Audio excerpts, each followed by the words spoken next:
What is going on, gunfighters?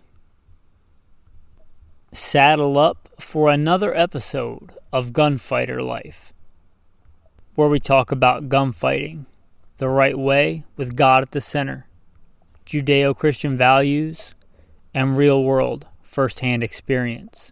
Today's going to be a cool episode. I think you guys will enjoy laptop bag guns. Urban covert carry, however you want to phrase that.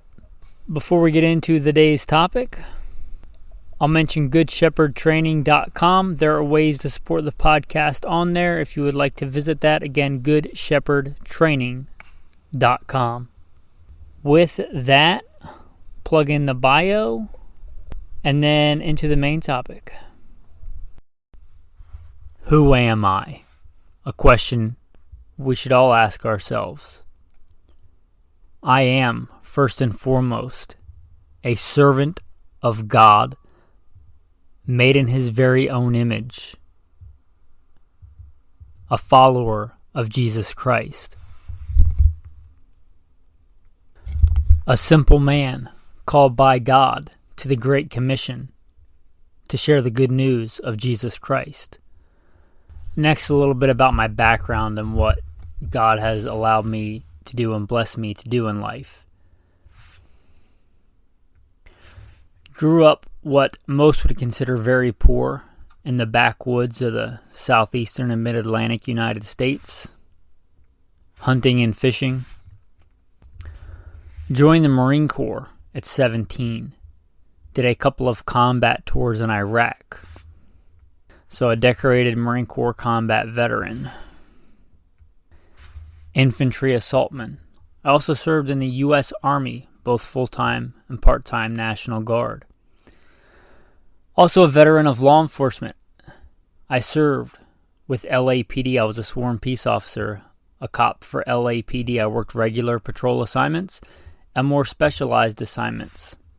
Also had some other law enforcement roles. I am an FBI certified firearms instructor and been certified by another 3-letter government agency in a lot of firearms and training things. I've also been a private contractor, worked in the private sector pertaining to tactics and gunfighting and protecting America from enemies foreign and domestic. I served as the commander of a tactical team to stop active shooters in a large metropolitan area. That was our primary mission, to stop active shooters, which sadly are a thing in America today. I've also been blessed to do quite a bit of competition shooting. Started my first formal competitions even before joining the Marine Corps at 17. I had won more shooting competitions than I can remember. I have competed in all manner of disciplines in shooting. I've been blessed to be a state rifle and pistol champion, West Coast regional champion. Like I said, been blessed to win more shooting competitions than I can remember. Mentioned hunting. I've hunted to put meat on the table starting when I was a child. I've also been a professional big game hunter and guide, hunting and slaying all manner of beast. And I don't apologize for that. Humbled to be the host of 3 podcasts. Simple Man Sermons, Alpha Male Podcast, and Gunfighter Life.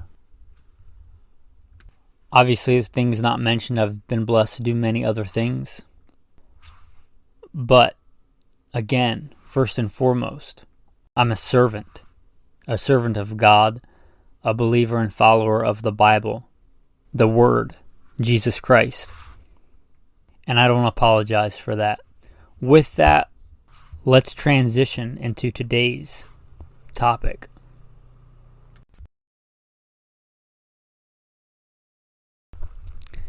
Now, if you keep up with the life and times of me, the host of this, you'll know that I'm living off grid. I'm currently living in the rainforest of the Oregon coast. That's not what today's topic is about, because I thought a lot of people still live in that corporate world. Recently on the Alpha Male podcast, if you don't listen to that one, maybe you listen to this episode, I did a show on blades, from the apocalypse to gentleman carry, business casual carry. Because that's where a lot of you spend your day, or days, day to day, in that corporate world, in those people hives, in a corporate world, in a cubicle, or a sales floor, or a retail counter. And although it's far away from the world I'm in now, it would be a disservice to never talk about that. And if that's where you spend the majority of your time, that's kind of what you should be thinking about as far as being prepared day to day. And I don't think I need to convince anybody the importance of maybe a bigger amount of firepower, a higher rate of fire than most people every day carry in their CCW gun. We've talked about the baby bug out bag and guns in there. You can go back and give that episode a listen if you'd like, but that's not what today's episode is about. We're talking about specifically that kind of urban carry. And in that environment, a laptop bag would really not bat an eye. Most people don't carry like a briefcase anymore, but if you do, even a briefcase. But I think that's been replaced kind of by the laptop bag, the shoulder bag, that looks like you'd be carrying a laptop in it. A small bag like that, whether or not you have a laptop in it. But that style of bag, there was a time when I had to wear a suit and tie. When I had a fancy office with my name on a plaque in the corporate world. I'm talking about a kind of bag that I could carry and sit down in a board meeting and nobody would bat an eye. A bag that I could go from that world to,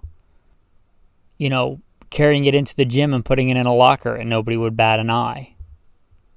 If I was in business casual and I walked into Best Buy, I can't remember the last time I was in a Best Buy, but I just picking a big box store and I walked in there in business casual with one of these bags, nobody would really give me a second glance. The urban gray man clandestine carry. The kind of gun for that bag.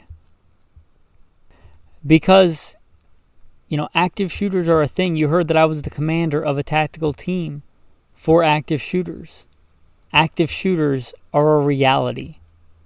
Active violence, whether it's a stabbing, I don't care if the person has a machete, a baseball bat, or a firearm. Somebody wanting to do a lot of evil to a lot of people in a short amount of time, however you want to define that. That's a real threat. And by definition, urban and suburban environments have a high population density. If somebody wants to do the most amount of damage to the most amount of people, it's likely going to be in an urban, suburban environment. How do we, as civilians, a well-regulated militia, a modern Minuteman, standing ready to fight against evil, how do we best do that? And how can we utilize the tools at our disposal? Like just an everyday laptop bag. Now, likely, if you're listening to this, you conceal carry. And I really encourage that. I don't think that this should take the place of EDC, of everyday carry, of your gun on you. You should have a gun on you. But if you're working in this kind of world, most of you will not be carrying a full-size handgun. Most of you will be carrying whatever the flavor of the day is, polymer striker fired, SIG 365, even stepping it up to like a 320 compact or compact carry, a Hellcat, the old standby Smith & Wesson Shield. A lot of people EDC carry guns like that, a Smith & Wesson J-frame. And that's a good thing to have on you in an emergency. But compact guns are a compromise. You're compromising shootability, accuracy, and speed for convenience. And if you don't have to do that, then why would you do that? So realizing that, we can pretty much fit any large handgun into this laptop bag. And that's where I'm going to start, is just a strict Not even full size, but plus size handgun. The big girls of the handgun world. I'm talking about the extended ones, the ones usually made for competition. Quintessential ones of these would be the Glock long slides, your 34s, your 35s, your long slide 9mm, 40s, and 45s. They're geared, originally the long slides, the 17L is even longer. The long slide version of most of these handguns are made for competition. And this is a place where competition and the practical tactical world made up very well. Which part of that do you not want in your, active shooter bag, laptop bag gun? Do you not want more accuracy? Do you not want more speed, just like a competition shooter? Again, you don't have to worry about concealed carrying this in your belt line. So don't go small here. Go big here. And those extended slides, talking bigger than your full size, bigger than your 17. Again, your Glock 34s, 35s. I don't even know the model number. I'm not a Glock guy, but the long slide 10mm, the long slide 45.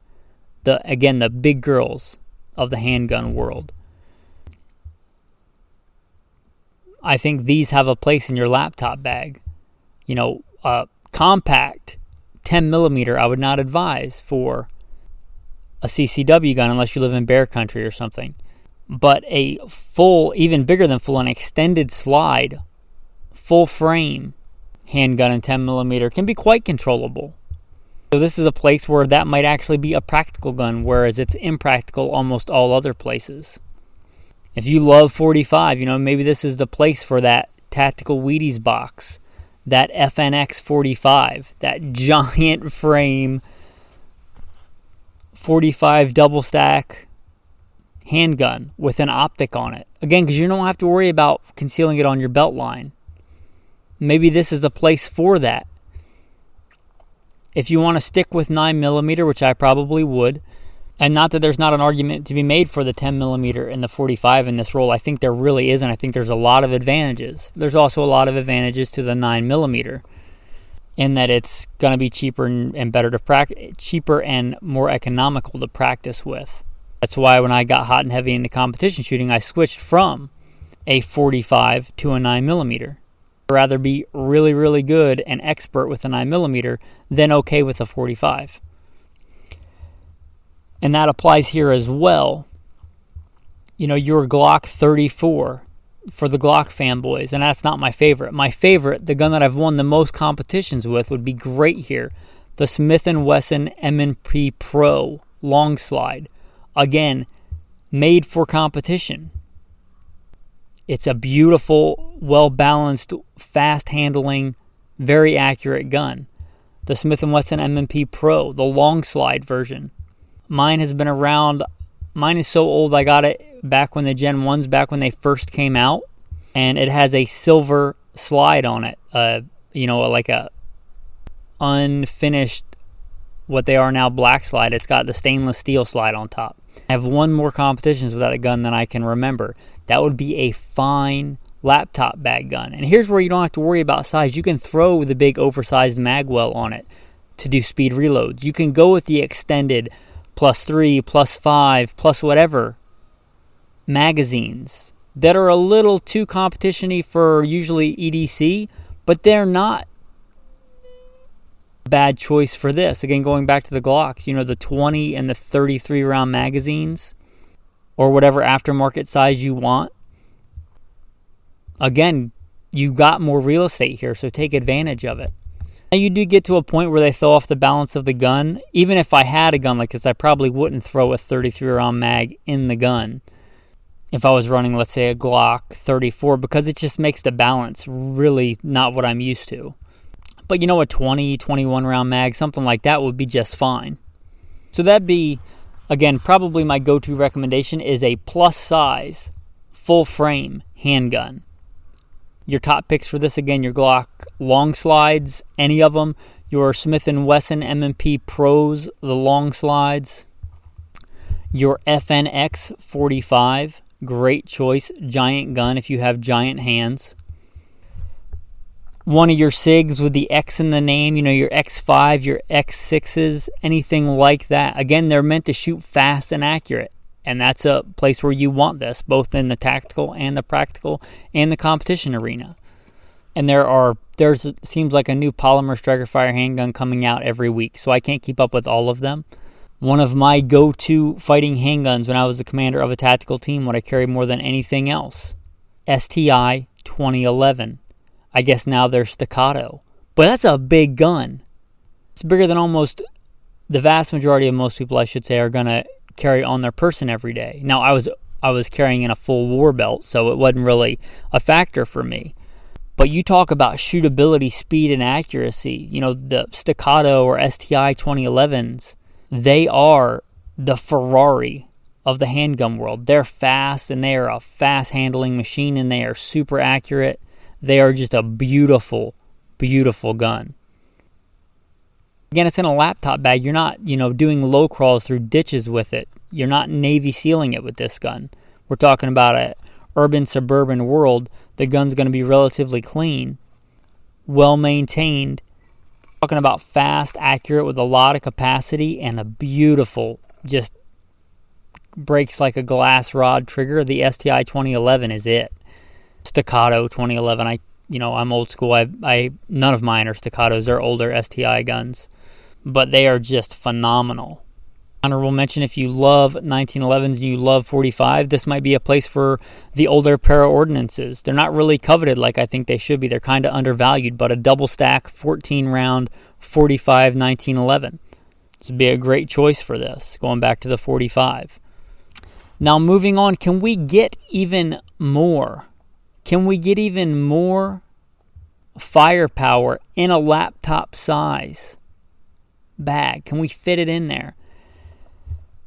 And I think we can, moving out of the handgun world into more of the PDW world, the personal defense weapon world. And this is where these kits like when most people will think of these, they think of the Roni kits. There are other brands, I believe CAA, but the Roni style kits, you know what I'm talking about. If you're in the handgun tactical world, they basically turn your Glock, your 320, your, polymer striker fire gun of flavor of the month. They turn that into a PDW, a personal defense weapon, let's say a quasi PCC, for lack of a better term. It turns your just straight up pistol handgun into more of a pistol caliber carbine. And I don't want to get into ATF rules and all this and all that. These may or may not be legal wherever you are. You may or may not want to go the route where you actually register it as an SBR. I'm not about that route because, as you know from listening, I'm kind of a nomad, and you have to notify the ATF and get permission, I believe, when you cross state lines with a short barrel rifle, which would be a pain in the butt for me. Some of these do and do not require that, and there may be changes in ATF rulings or whatever. I'm not giving you legal advice. I'm saying these, in practical terms, not legal terms, will turn a handgun into a quasi PCC. If you don't think a PCC is a big step up in firepower, in hit probability, and range, and speed, then I would encourage you to go to a USPSA competition and shoot the same match, the same stage with your handgun, and then shoot it with a PCC. And you will quickly realize that it is a big step up. And these, like the Micro Roni kit, and I'm not endorsing this personally because I don't own one and I've never run one, but your Micro Roni kit, there are even some that you just take out your fire control unit if you're a 320 fan and drop it in there and convert it. There's various different ways that these work. Think of them kind of, but not really, but a little bit like an upper for an AR. Like you put it on your lower, which is the serialized part of the gun. You could do that with the fire control unit or with your Glock 19 lower and turn it into something bigger and better. Again, we carry compact handguns, a lot of people, some of the time. We carry those because they're a compromise in firepower and what's convenient to carry on us. But if you take away that inconvenience, you can get a much bigger gun. And I think this is where those Micro Roni kits really come in handy. They really do, I believe, give you a step up. And you still aren't carrying like a full-size PCC in a laptop bag. But you could probably carry one of these, especially like the Micro Roni, the CAA kits. I know that there are some that just take the 320 fire control units. And again, I've never run these in competition. I've never carried these as a professional. So I'm not going to endorse them, any one brand, any one kind. That's on you as a gunfighter, as a man. Don't test your life to something. Don't trust your life to something untested. Get it, run it, zero it, and then carry it. But I think these can have a big advantage in this type of environment, like say with a folding stock that fits in a laptop bag.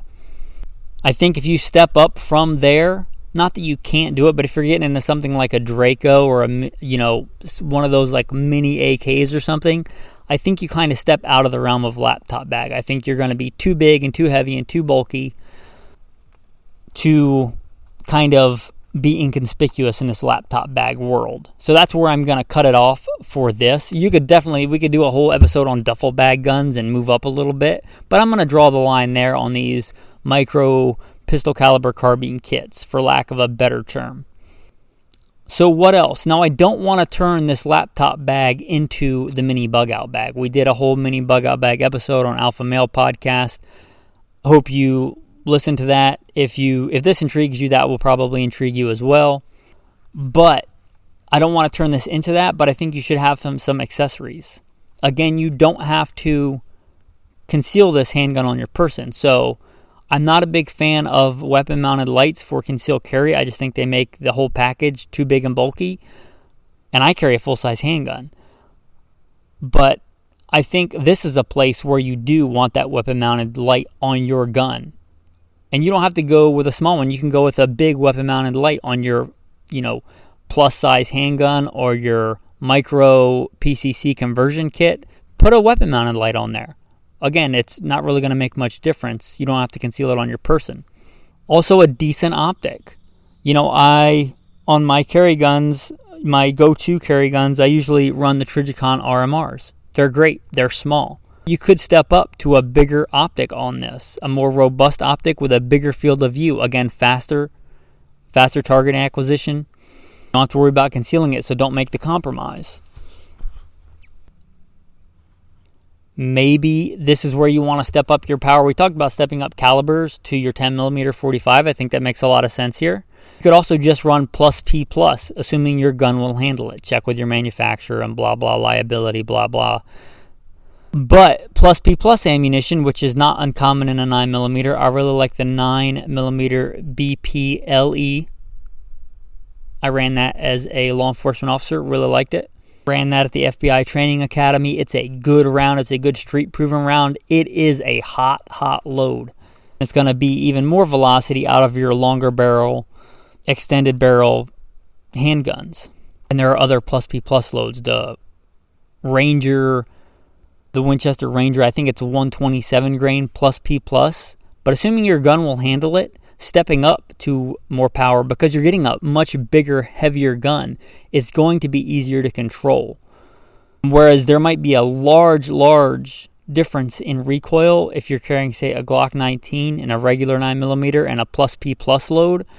There's probably much less steep a curb when you're talking about recoil on a very large handgun. And again, I don't want to turn this into a mini bug out bag, but obviously I shouldn't say obviously, but have a couple of reloads in there. Have a couple of full magazines in there. One of NATO or Full Metal Jacket, I think, is a good idea in your laptop bag if you're going to go this route. Not as your primary, but vehicle rammings are a thing. Vehicle-borne attacks are a thing. Punching through vehicles, things like that, that's kind of one of the specs for the NATO loaded ammunition. This might be a place where you want that. Usually, I would not recommend that for a defensive situation. But having one as, maybe your tertiary or farther back mag in this makes a lot of sense.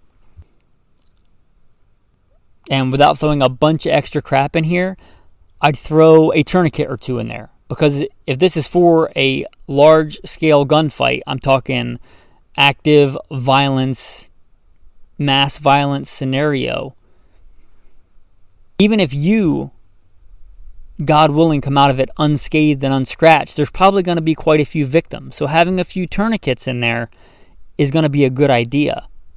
The whole reason you're stopping an active shooter is to save and preserve life.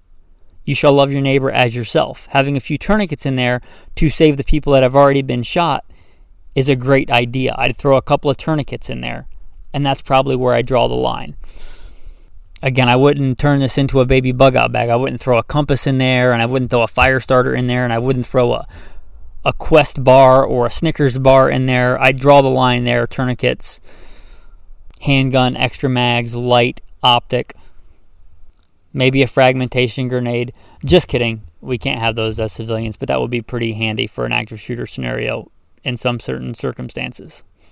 A flashbang wouldn't be horrible if you know how to use them and have been trained in them.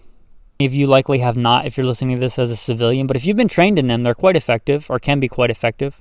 They do, I believe, make some flashbangs that aren't class 3 items, but without going too far down that rabbit hole, that's where I'd kind of draw the line. You're probably not wearing body armor day to day in this urban, suburban environment where you're carrying your laptop bag and your business casual or business suit attire. But you could put a panel of Kevlar in here. They do sell just ballistic Kevlar panels of certain sizes. Find the one that best matches that and put it as a liner inside that laptop bag. That way it's slung across your chest. When you grab your gun out of there, the laptop bag's just hanging on you with your extra mags anyway. Why not have just a Kevlar panel in there? Yeah, I know it's probably just going to be handgun rated, but that's far better than nothing. Probably not going to be able to get away with putting an AR-500 panel in here. It's just not going to be inconspicuous. People are going to be able to tell something heavy is in there. AR-15 panels weigh a lot. But just a Kevlar panel, 8.5 by 11, whatever your standard sheet of paper is probably going to fit in there. So a Kevlar panel about that big that is slung across your chest when you go to grab your gun and go to work. Your extra ammo in there anyway. It's not going to add really much bulk or weight at all. Probably less than a fully loaded magazine. I'd rather have 2 extra magazines and a Kevlar panel than 3 extra magazines and no Kevlar panel. Make sure you're weighing your firepower versus mobility equation. We did a whole episode on that. Keep yourself in check. Again, don't throw an AR-500 panel in here. If you got to carry it on you, it's just going to look ridiculous. But that's where I draw the line there. I hope you enjoyed this episode. I hope it made you think. If you buy any kit after listening to this episode, I hope you'll remember this podcast, and hopefully you think this information is worth even a fraction of the cost of a box of ammo. Please consider going to goodshepherdtraining.com. There's some cool content on there. If you like this, you'll probably like the website. Most of that is for patrons only. Hopefully you'll consider becoming a patron, mostly because you think this content is worth it. You've given me some of your time, and I'm humbled that you do that in listening to this episode. Hopefully you think that my time is worth something. For every minute you listen to, there's quite a bit of time that gets invested into getting this podcast recorded and put out. I hope that you value your time and my time and will consider becoming a patron.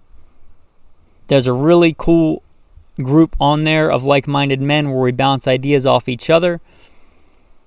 We talk about all manner of things, subjects like this, and knives, and just life struggles and things, and we strengthen each other as men on there. I'm humbled to be a part of it. Again, if you want to join that, become a patron. If you want to support another way, just go to goodshepherdtraining.com. There's a contact link on there. Just contact me. We'll work something out, God willing. As a thank you for listening to that, I'm going to give you 2 tactical tips today. One, I mentioned that Patreon chat. We're talking in there today about things to get ready for military fitness tests. As you know, I may know a thing or two about that. And I think the military, for better or worse, they really emphasize cardio. And this is coming from somebody that's a really good runner, to give you an idea. In my very last PFT, my Army Physical Fitness test, even when I knew I was getting out before I'd have another test, I still scored well above the perfect 300. I ran well faster than I needed to for the perfect score. You have to be a really good runner for that. And again, the military really emphasizes cardio. But cardio is an important skill, and it's an important skill for a lot of things, and gunfighting being one of them. If you ever felt the adrenaline surge of a gunfight, it is a major thing for your heart and everything to deal with. Being in good shape, I believe, is going to help with that. One of the main things to do to get ready is just running. Wind sprints. Just doing wind sprints. And just run as fast as you can, as hard as you can, until you can't run anymore. Push yourself. I don't care if for you that's 3 steps to begin with. There was a time when I went out for the wrestling team in high school. I guess it would be freshman year, however old that makes you. I was one of the fat kids. I could barely run. But you know what? That God blessed me to be a warrior, and that starts internally. That starts in your spirit, in your soul, in your mind. And I pushed myself and pushed myself. And by God's strength and provision, I became an excellent runner. We all start somewhere. So, cardio. Another thing that's really good for cardio, I've only recently discovered, and I've been working out for over 20 years. Kettlebell swings. And I say kettlebell as a loose term. You can find something in your environment, and if not, you're just making an excuse to do a kettlebell type swing. I don't care if it's a cinder block with a rope tied to it. I don't care if it's 2 cinder blocks with a rope tied between them. A big rock, a log. Look up what a kettlebell swing is. You do several, let's say, 20 or more in a row of those in a fast cadence. That's a decent amount of cardiovascular workout. Also, what came up in the chat, not from me, but from one of the other members, and I don't know who wants to be mentioned and who doesn't, but just doing wind sprints with boots and utes run. The Marines are big on that, on running with your duty uniform, your boots, and your camouflage pants. But running in boots, doing wind sprints in boots, again, you're just adding more difficulty. But that's a great thing. One thing, another tactical tip, it was not uncommon during the war, in the Marine Corps, somebody would have rounds in their magazine, and we're mostly carrying, our M16A2s back then, at least for the initial invasion.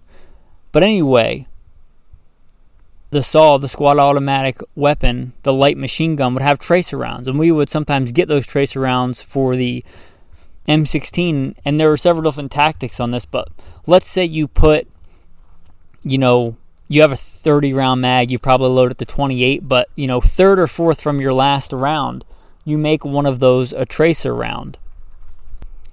You make one of those a tracer round, so that when you get towards almost, you still have a few rounds left, but almost to the end of your magazine, you have a visual indicator that, I'm about to run out of ammo.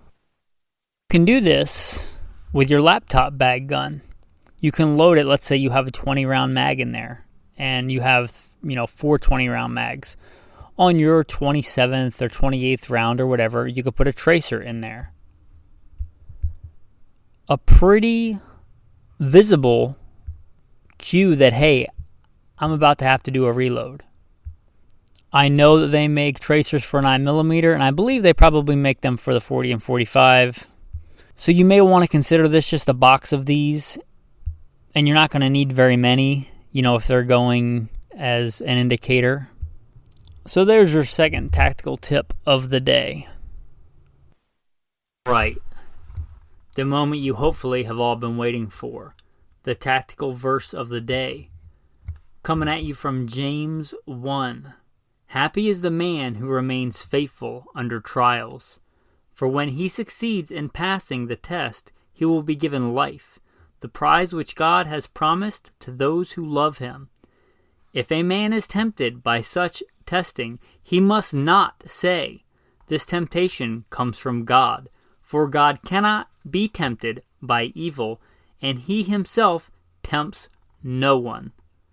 But a person is tempted when he is drawn away and is trapped by his own evil desire. Then his evil desire conceives and gives birth to sin, and sin, when it is full grown, gives birth to death. Do not be deceived, my dear brothers. Every good gift and every perfect present comes from heaven.